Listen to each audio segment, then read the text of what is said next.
एक आदमी होता है जो अपने परिवार की स्थिति को देखते हुए, घर की समस्या को देखते हुए वो 4 पैसे कमाने के लिए सऊदी अरब जाता है कि अपने घर में अगर मैं थोड़ा सा पैसा कमा के भेजूंगा तो मेरे घर की स्थिति सही हो पाएगी और मेरा परिवार खुशहाल रह पाएगा। ये सब सपने देखकर मजबूरी लेकर वो चला जाता है सऊदी अरब। लेकिन दोस्तों उसको गए हुए 5 महीने बीत जाते हैं और बीते 2 महीने पहले ही खबर आती है कि उसकी पत्नी 2 महीने की प्रेग्नेंट है। ये सुनकर वो सऊदी में काम कर रहा होता है, वहाँ पे उसका मन नहीं लगता। वो सोचने लगता है कि मैं अगर 5 महीने से यहाँ हूँ तो अब 2 महीने पहले वो प्रेग्नेंट कैसे हो गई। दोस्तों ये सब मामला घर वालों को पता चलता है और बहुत सारा बवाल होता है और लड़की अपना गलती नहीं देती है, वो अपने मायके वालों को बताती है और मायके वाले आते हैं और लड़की के सास ससुर के ऊपर दहेज लेने का आरोप लगाते हैं, लड़की को मारने पीटने का आरोप लगाते हैं और एक मुकदमा दर्ज करवा देते हैं। बहुत बवाल होता है, सारा परिवार बिखर जाता है। तो हेलो दोस्तों, नमस्कार, सलाम। मैं आपका छोटा भाई लेके आ चुका हूँ एक ऐसी सच्ची कहानी जिसको सुन के आप लोग सोचने पर मजबूर हो जाओगे कि ऐसा भी कैसे हो सकता है। और दोस्तों इस कहानी को सुनने के बाद आप लोगों की लाइफ में ऐसी कुछ प्रॉब्लम आने से पहले आप बच जाएंगे।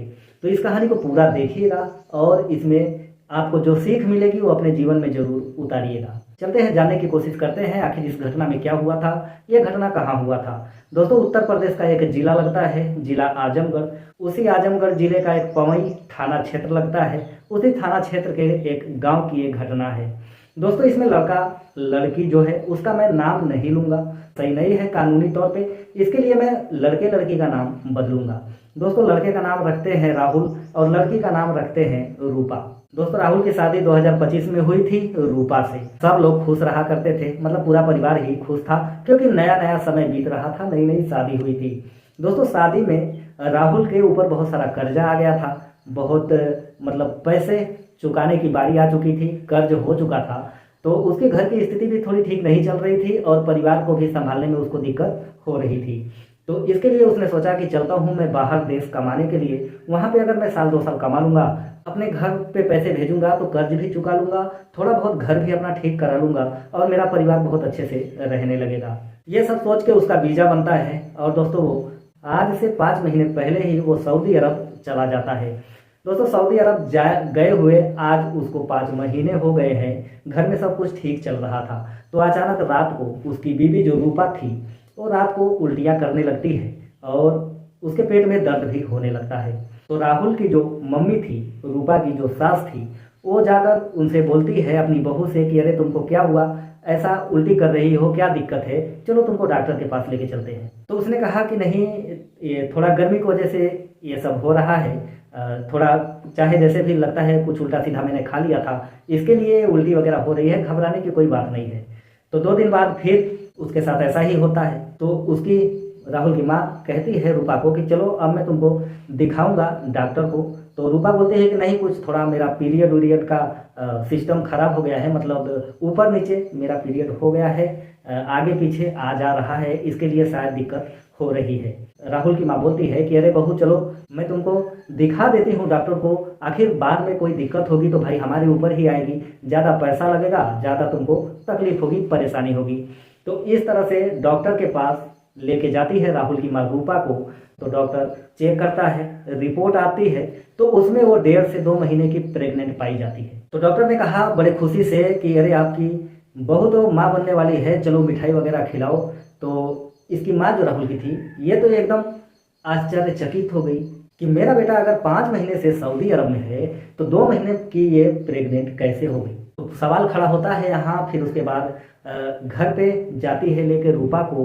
तो रूपा से कुछ पूछती है तो रूपा कहती है कि तुम पढ़ी लिखी नहीं हो, तुम्हें ये सब कुछ भी पता नहीं है, ऐसा कुछ भी नहीं है, मुझे दवाई वाई नहीं खाना है, मुझे नारियल का पानी, अंडा, फल फ्रूट वगैरह ये सब दिला दो, मेरे को वही खाना है, उसी से मैं ठीक हो जाऊंगी। तो ऐसे ऐसे चलता है पता, तो बहुत सारा बवाल हो जाता है कि सबसे बड़ा सवाल ये खड़ा होता है कि अगर राहुल 5 महीने से सऊदी अरब में है, 2 महीने की ये प्रेग्नेंट कैसे हो गई। तो फिर दोस्तों वो जो थी रूपा चालबाज थी, ऐसा ही कुछ होगा, मतलब तभी तो वो ऐसा कर रही है, तभी तो वो 2 महीने पहले प्रेग्नेंट हो गई। तो दोस्तों ये बात राहुल के पास भी जाती है, वो घबरा जाता है, वो भी सोचने पे मजबूर हो जाता है कि आखिर जो है कि मैं यहाँ हूँ 5 महीने से, तो घर पे वो 2 महीने पहले कैसे प्रेग्नेंट हुई है। तो इस तरह से फिर लड़की के मायके वालों को बताया जाता है, लड़की के माँ बाप को बताया जाता है। फिर लड़की के माँ बाप आते हैं तो लड़की बोलती है ऐसा कुछ नहीं है, हमने दहेज नहीं दिया है इनको, इसलिए हमें मार पीट रहे हैं, झूठा झूठा इल्ज़ाम लगा रहे हैं, मुझे भगाना चाहते हैं। तो देखो दोस्तों, लड़की अगर घर में सही से रहे तो पूरा घर स्वर्ग बन के रहता है, नहीं तो नरक बनने में थोड़ा भी देर नहीं लगता। तो इस तरह से दोस्तों लड़की के माँ बाप जो होते हैं वो थाने पे जाते हैं और मुकदमा दर्ज करवा देते हैं दहेज का और मारपीट का, मानहानि का, यह सब मुकदमा दर्ज करवा देते हैं। दोस्तों राहुल के माँ बाप तो हो जाते हैं परेशान। पुलिस दोनों परिवारों को एक साथ बुलाती है थाने पे, पवई थाना में बुलाती है और दोस्तों वहाँ पे बातचीत होती है। राहुल की माँ बोलती है कि अगर ये बोल रही है कि ये गर्भवती नहीं है तो मैं इसका जो भी परेशानी है, जो भी इसकी बीमारी है, इसको जो भी तकलीफ है उसकी मैं इलाज करवा दूँगी। लेकिन तो मुकदमा दर्ज हो जाने के बाद दोस्तों मुकदमा चलने लगता है। फिर उसके बाद राहुल की माँ बोलती है कि फागुन पे इसकी विदाई का डेट फिक्स हुआ है कि फागुन पर हम इसकी विदाई करेंगे, लेकिन उससे पहले इसकी मैं दवाई कराऊंगी। लेकिन लड़की मानने को तैयार नहीं थी, बोल रही थी मेरे को जाना है तो जाना है। तो दोस्तों बहुत बवाल मचता है, परिवार का माहौल खराब हो जाता है। गांव में अगल बगल में 4 बातें होने लगती है कि आखिर लड़का नहीं है तो ये लड़की गर्भवती कैसे हुई। तो दोस्तों इसमें सोचने वाली बात यह है कि अभी तो दोस्तों देखो मुकदमा चल ही रहा है, सब कुछ भी नॉर्मल नहीं हुआ है।